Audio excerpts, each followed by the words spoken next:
I was the only one in my family who was deaf. My two older brothers and parents were all able to hear.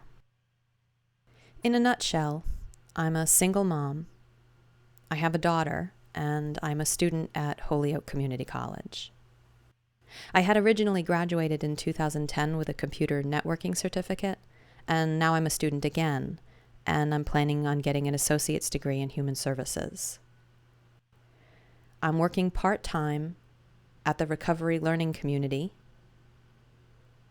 At RLC, I work as a consultant, and I'm doing outreach for the deaf community for people who have mental illness or who identify as mental health system survivors. It's going to be a challenge to do outreach with people in the deaf community who have similar diagnoses, but I'm very much looking forward to it.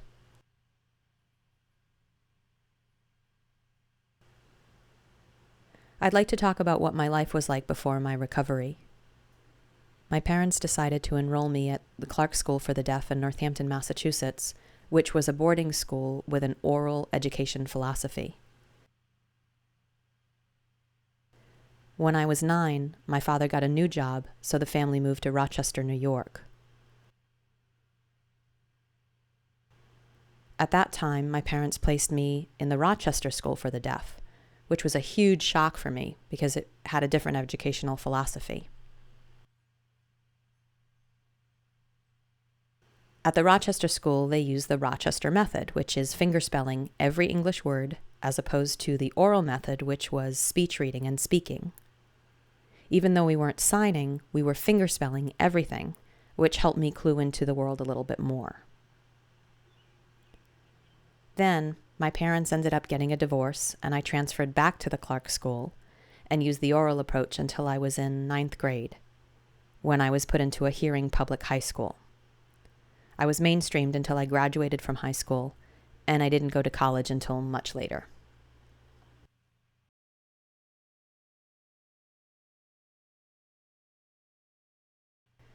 When I was about 16 years old, I started noticing that I was feeling very much like an outsider among my peers. I didn't know what was going on, and I felt a significant disconnect. I worked really hard to connect with people, but it didn't come easy.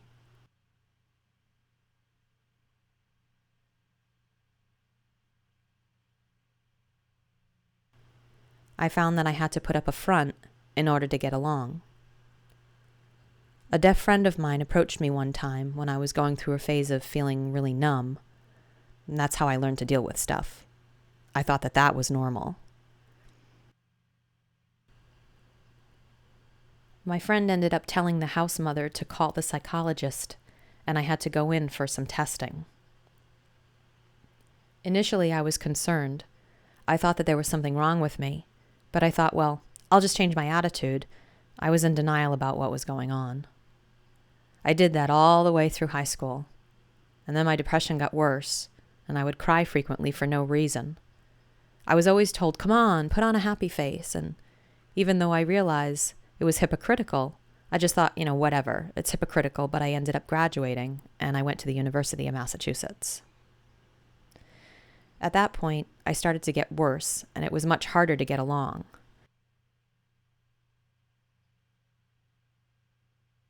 I was having a harder time. I was withdrawing from people. I wasn't really eating.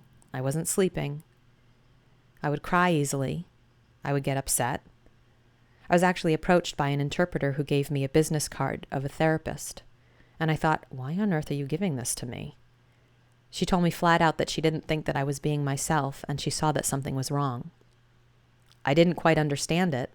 I rolled my eyes a little bit, but I ended up following her advice, and I went to see a therapist. Even though I really didn't know what that meant, I was resistant. I wasn't really open to anything in terms of therapy, and my life was becoming much worse at that point. I was not myself. If I had to describe myself, I'd say I had no hopes, no dreams. Nothing was motivating me. I really was completely disconnected from the world, and I sort of didn't care. I voluntarily followed my therapist's advice and went to a place of respite, although at the time I didn't know what that meant. From there, I was brought to a state hospital. The doctor spoke with me through an interpreter, but they had no programs for deaf people specifically.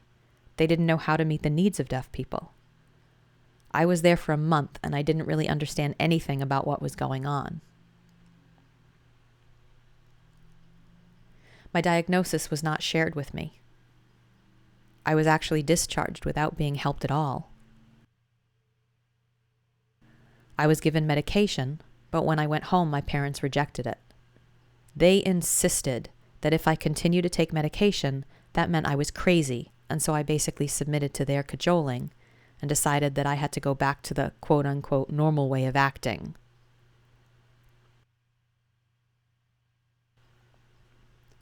I tried to move on with my life. I ended up getting married, and eventually my husband threatened divorce because of what I was going through. That divorce threat gave me severe flashbacks, and that's when I decided to voluntarily go back into the hospital and seek treatment. At that point, the therapist did share with me what my diagnosis was, and it was a struggle for me at that point. I would say that I really hit bottom. With the therapist's help, we focused on positive coping skills, taking walks, sleeping, and eating well. Before that point, I was not sleeping well, and I was dismissing social time. I was really angry and alone a lot. I required medication to be able to sleep all night. I was eating well. I was learning about nutrition and balancing social life with alone time and self-care. And that is what recovery means to me. I learned that life in general means ups and downs, and so that was a big change for me. I realized that it was normal to have ups and downs. My earliest trauma memory is being 2 years old and seeing a dead cat. I saw a lot of blood, and I was really traumatized, and I screamed. My brother had a shovel and was burying the animal, but I was not able to communicate with anybody and understand why or what was happening and why it was happening.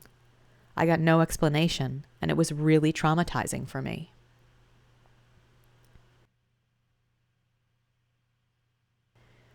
I had another issue when I was about 4.5 when my parents decided to send me to the residential school for the deaf. I would spend 2 weeks at a time at the dorms without any contact with my parents, and it was very upsetting to me. I didn't understand what was going on. It felt like I was on my own. I felt like I was abandoned, and I didn't have a caretaker, and I didn't understand where my parents went.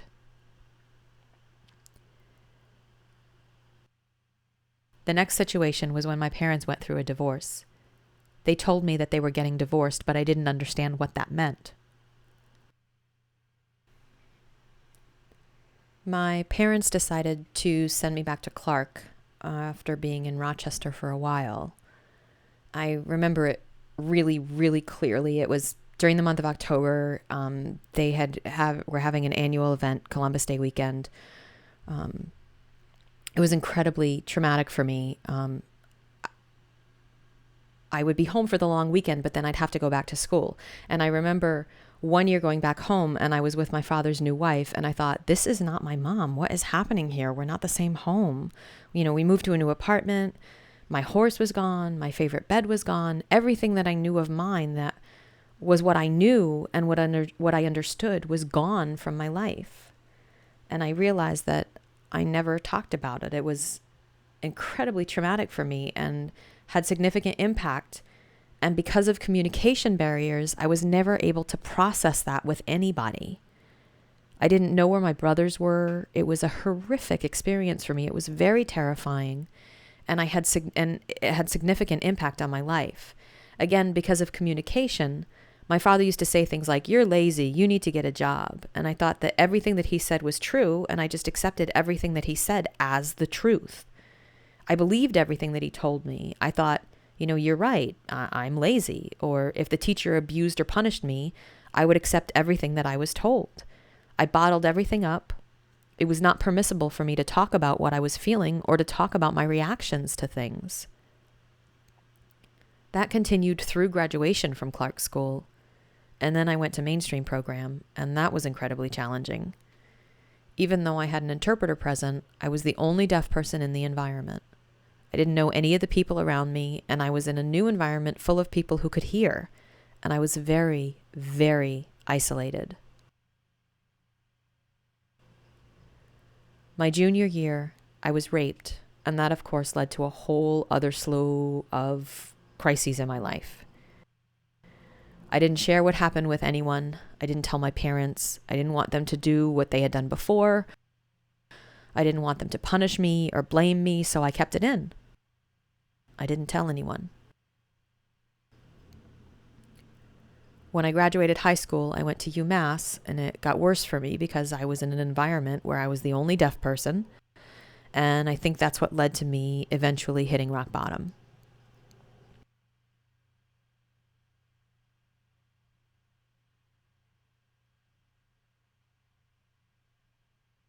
My recovery didn't really start the first time that I hit bottom.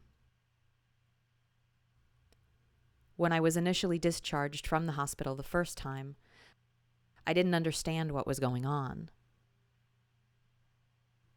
I didn't really understand until almost 20 years later when I hit bottom for the second time. At that time, I went for treatment voluntarily. And that was when I learned through my therapist who signed and knew how to work with deaf people that there was now something called peer support, and there were interpreting services available. And that didn't exist for me 20 years ago.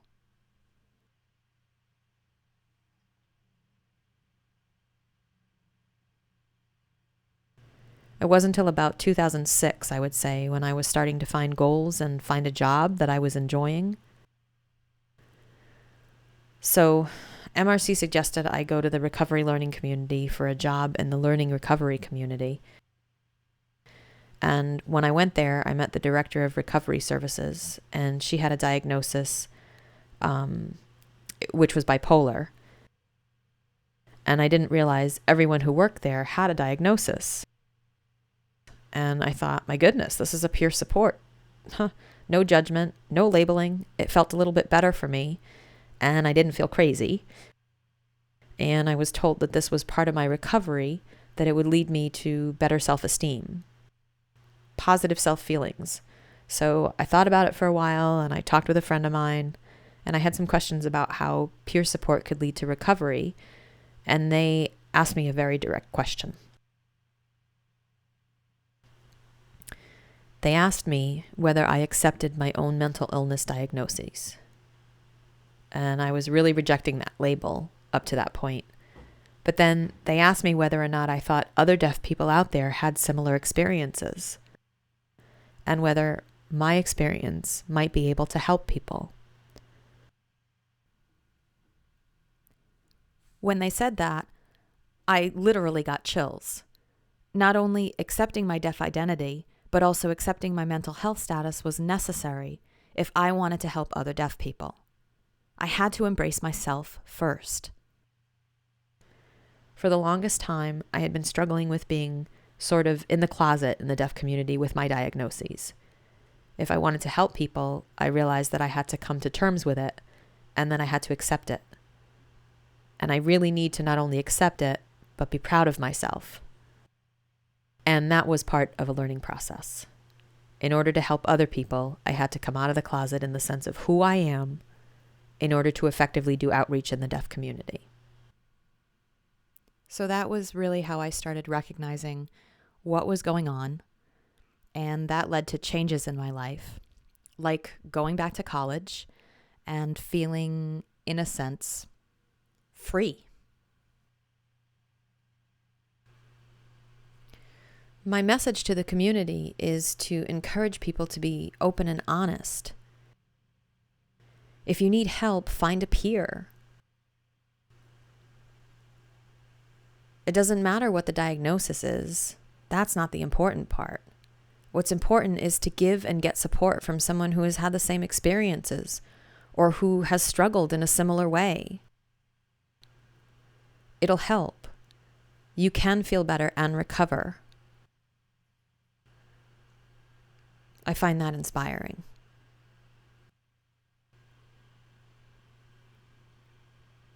My passion is to be a leader in the peer support community for deaf people. I find the recovery movement inspiring, and my goal is to see deaf people heal.